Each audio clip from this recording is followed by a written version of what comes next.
ತುಳಸಿಗೆ ಧೂಪ ಕೊಡಕ್ಕೆ ಹೋಗಿದ್ಯಲ್ಲ, ಅದು ಸ್ವಲ್ಪ ಘಾಟಿತ್ತಲ್ವಾ? ಘಾಟಿತ್ತಾ? ಹಾಗೇನಿಲ್ವಲ್ಲ ಅತ್ತೆ. ಇಲ್ಲ, ತುಳಸಿ ಒಳ್ಳೇದಕ್ಕೆ ಕೇಳ್ತಾ ಇದ್ದೀನಿ. ಘಾಟಿರೋ ಧೂಪ ಹಾಕಿದ್ರೆ ಆರೋಗ್ಯಕ್ಕೆ ಒಳ್ಳೇದಲ್ಲ ಅಲ್ವಾ?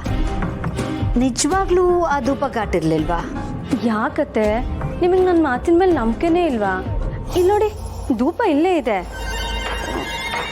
ಘಾಟ್ ಆಗಿದ್ಯಾ? ನೀವೇ ನೋಡಿ.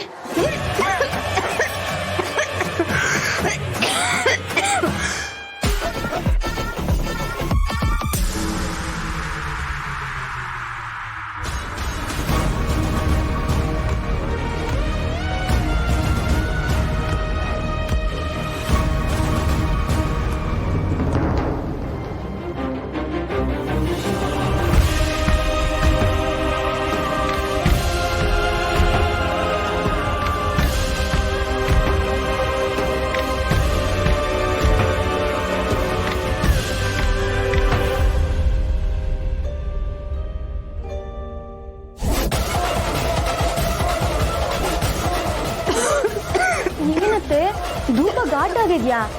ನನಗೆ ನಂಗೆ ಅನ್ನಿಸ್ತಿಲ್ಲ. ಇಲ್ಲಿ ಇನ್ನು ಸ್ವಲ್ಪ ತಗೊಳ್ಳಿ. ಪರವಾಗಿಲ್ಲ, ತಗೊಳ್ಳಿ ಅತ್ತೆ. ಧೂಪ ಆರೋಗ್ಯಕ್ಕೆ ತುಂಬಾನೇ ಒಳ್ಳೇದು. ನೋಡಿ ಹೇಗೆ ಕೆಮ್ತಿದ್ದೀರಾ ಅಂತ. ಈ ಧೂಪ ತಗೊಂಡ್ರೆ ಕೆಮ್ಮು ಕಫ ಏನೇ ಇದ್ರೂ ಹೊರಟೋಗುತ್ತೆ. ತಗೊಳ್ಳಿ. ತಾತ, ಇನ್ನೊಂದು ಸ್ವಲ್ಪನಾ? ಯಾಕಮ್ಮ ನಾನು ತಿನ್ಬಾರ್ದ? ನೀನ್ ಮಾಡಿರೋ ತಿಂಡಿ ಇಷ್ಟು ರುಚಿಯಾಗಿರೋವಾಗ ನಾನು ಇನ್ನು ಸ್ವಲ್ಪ ತಿಂದ್ರೆ ಏನು ತಪ್ಪು? ತಾತ, ನೀವಾಗೆ ತಿಂತೀನಿ ಅಂತಿರುವಾಗ ನಾನು ಬೇಡ ಅಂತೀನ? ನೀವು ತಿಂದರೆ ನನಗಿನ್ನೂ ಸಂತೋಷನೇ. ಆದರೂ ದಿನ ಇಷ್ಟಿಷ್ಟೇ ತಿಂತಾ ಇದ್ದಿದ್ದ ತಾತ ಇವತ್ತು ಇಷ್ಟೊಂದು ತಿಂತಿರೋದು ನೋಡಿದ್ರೆ ತಿಂಡಿ ಅಷ್ಟೊಂದು ಚೆನ್ನಾಗಿದೆ ಅಂತ ಅರ್ಥ. ನಿಮ್ಮಣ್ಣ ಹೋಗೋವಾಗ ಏನು ಹೇಳ್ದ? ತಿನ್ನೋವಾಗ ಮಾತಾಡದೆ ತಿನ್ನು ಅಂತ ಹೇಳ್ದ ತಾನೆ? ತಲೆ ಬಗ್ಗಿಸ್ಕೊಳ್ತೀನಿ. ಸೊಗ್ಲಾಗೆ ಈ ತಟ್ಟೆಗೆ ಒಂದು ಸ್ವಲ್ಪ ಹಾಕೊಡಮ್ಮ. ನಾನು ರೂಮ್ಗೆ ತಗೊಂಡು ಹೋಗಿ ಅಲ್ಲಿ ತಿಂತೀನಿ. ರೂಮಲ್ಲ? ಯಾಕೆ ತಾತ? ಯಾಕೆ ಅಂತಂದ್ರೆ ನಾನು ಇಷ್ಟೆಲ್ಲ ತಿಂತಿರೋದು ನೋಡಿದ್ರೆ ನೀನು ಕಣ್ಣು ಹಾಕಿದ್ರೆ ನನಗೆ ದೃಷ್ಟಿ ಆಗೋದಿಲ್ವಾ? ಅದಕ್ಕೆ ನಾನು ರೂಮಲ್ಲಿ ಹೋಗಿ ತಿಂತೀನಿ. ತಾತ, ನನ್ನ ತಿಂಡಿ ಆಯ್ತು, ನಾನೇ ನಿನ್ನ ಕಡೆ ನೋಡಲ್ಲ, ಇಲ್ಲೇ ಕುತ್ಕೊಂಡು ತಿನ್ನು. ಬೇಕಾಗಿಲ್ಲ, ನಾನು ರೂಮಲ್ಲಿ ಕೂತ್ಕೊಂಡು ನೆಮ್ಮದಿಯಾಗಿ ತಿಂತೀನಿ, ಸರಿನಾ? ನಿನ್ನೇನು ಕೇಳೋದು? ಸೊಗ್ಲಾಡಿ ಹಾಕಮ್ಮ.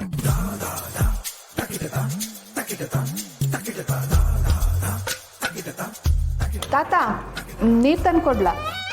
ಏನು ಬೇಕಾಗಿಲ್ಲ, ನನ್ನ ರೂಮಲ್ಲಿ ನೀರಿದೆ. ಓಕೆ, ಬಾಯ್.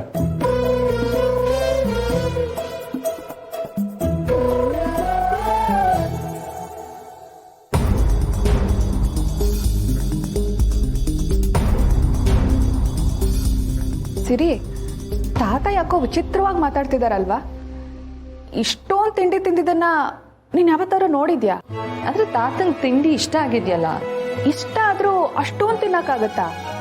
ಇಬ್ರು ತಿನ್ನೋ ಅಷ್ಟನ್ನ ಒಂದೇ ಸಲ ಹಾಕ್ಸ್ಕೊಂಡು ಹೋಗಿದ್ದಾರೆ. ಪರವಾಗಿಲ್ಲ, ತಿನ್ಲಿ ಬಿಡು. ನಿಂಗೆ ಇನ್ನೊಂದು ಸ್ವಲ್ಪ ಬೇಕಾ ಬಡಿಸ್ಲಾ? ಬೇಡ ಬೇಡ.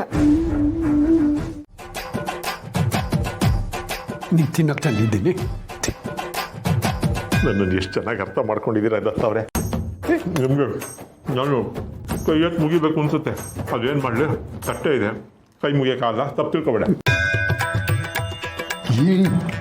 ನಿಧಾನವಾಗಿ ತಿನ್ನು. ಗಬ್ ಗಬ ಅಂತ ತಿಂದುಬಿಟ್ಟು ಗಂಟಲು ಸಿಕ್ಕಾಕೊಂಡ ಮೇಲೆ ಹರ ಹರ ಅಂತ ಅಂದ್ಬಿಡ್ಬೇಡ. ನಾನು ನಿಧಾನವಾಗಿ ತಿಂತಾ ಇದ್ದೀನಿ. ಹೇಳಿದೆ. ಮೇಲೆ ನೋಡ್ತು, ಮೇಲೆ ನೋಡ್ತು, ಮೇಲೆ. ನಿಧಾನವಾಗಿ ತಿಂತಾ ಇದ್ದೀನಿ. ಇದು ನಿಮ್ಮ ರೂಮು. ಇಲ್ಲಿ ನಿಮ್ಮನ್ನು ಬಿಟ್ಟರೆ ಬೇರೆ ಯಾರು ಬರೋಕ್ಕೆ ಸಾಧ್ಯ? ಅದು ಕಾವಲಿಗೆ ನೀವಿರೋವಾಗ ನಾನು ಯಾಕೆ ಹೆದರ್ಕೊಳ್ಳೆ? ಹೇಗಿದೆ? ತುಂಬ ಚೆನ್ನಾಗಿದೆ. ನನಗೆ ಗೊತ್ತು ತಿಳಿಸೋರೆ, ಈ ಊಟ ಅಷ್ಟೊಂದು ರುಚಿಯಾಗಿರಲ್ಲ ಅಂತ. ಇನ್ನೊಂದು ಸ್ವಲ್ಪ ದಿನ ಅಷ್ಟೇ, ಆಮೇಲೆ ನೀವೇನು ಕೇಳ್ತೀರೋ ಅದನ್ನು ನಾನೇ ಮಾಡಿಕೊಡ್ತೀನಿ. ಈಗ ಸ್ವಲ್ಪ ಆರೋಗ್ಯದ ಕಡೆ ಗಮನ ಕೊಡಬೇಕು, ಅದಕ್ಕೆ ಇದನ್ನು ತಿನ್ಬೇಕಾಗತ್ತೆ. ಮಾಧವ್ ಅವರೇ, ಈ ಊಟ ರುಚಿಯಾಗಿಲ್ಲ ಅಂತ ಯಾರು ಹೇಳಿದ್ದು? ನೀವು ಯಾವುದೇ ಅಡುಗೆ ಮಾಡಿದ್ರು ರುಚಿಯಾಗಿ ಮಾಡ್ತೀರಾ ಅಂತ ಎಲ್ರಿಗೂ ಗೊತ್ತಿದೆ. ಅಷ್ಟಿಲ್ಲದೆ ನೀವು ಇಷ್ಟು ಫೇಮಸ್ ಆಗ್ತೀರಾ? ಒಂದು ತಿಳಿ ಸಾರನ್ನೇ ನೀವು 10 ಥರ ಮಾಡ್ತೀರಾ. ಈಗ ಬಾಣಂತಿ ಅಡುಗೆನೂ ಇಷ್ಟು ಚೆನ್ನಾಗಿ ಮಾಡ್ತಾ ಇದ್ದೀರಾ. ನೀವು ಹೀಗೆ ದಿನಕ್ಕೊಂದೊಂದು ಅಡುಗೆ ಮಾಡಿ ತಿನ್ಸಿದ್ರೆ ನನಗೆ ಹೊಟ್ಟೆ ತುಂಬೋದೇ ಗೊತ್ತಾಗಲ್ಲ. ನಿಮ್ಮ ಕೈ ರುಚಿ ತಿನ್ನೋ ಅದೃಷ್ಟಕ್ಕಿಂತ ನನಗೆ ಬೇರೆ ಇನ್ನೇನು ಬೇಕು ಮಾಧವ್ ಅವರೇ. ನೀವು ನಿಮ್ಮ ಕೈಯಾರೆ ನನಗೆ ಬೇವಿನ ಕಷಾಯ ಮಾಡಿಕೊಟ್ರು ಅದು ಕಬ್ಬಿನ ಹಾಲು ಕುಡ್ದಾಗಿರುತ್ತೆ.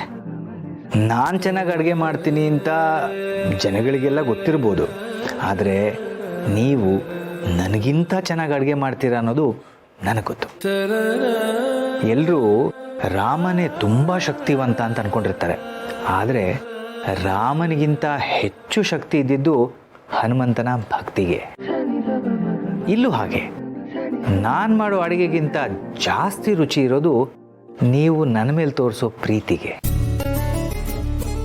ನಿಮ್ಗೆ ನೆನಪಿದೆಯಾ, ಒಂದು ಕಾಲದಲ್ಲಿ ನೀವು ಕೊಡೋ ಪುಳಿಯೋಗರೆಗೋಸ್ಕರ ನಾನು ದೇವಸ್ಥಾನದ ಮುಂದೆ ಕಾಯ್ತಾ ನಿಲ್ತಿದ್ದೆ. ನಾನು ಅಷ್ಟೇ, ನೀವು ಹೇಳ್ಕೊಡೋ ಅಡುಗೆ ತಿಳ್ಕೊಳಕ್ಕೆ, ನಿಮ್ಮನ್ನು ನೋಡೋಕ್ಕೆ TV ಮುಂದೆ ಕಾಯ್ತಾ ಕೂತಿರ್ತಿದ್ದೆ.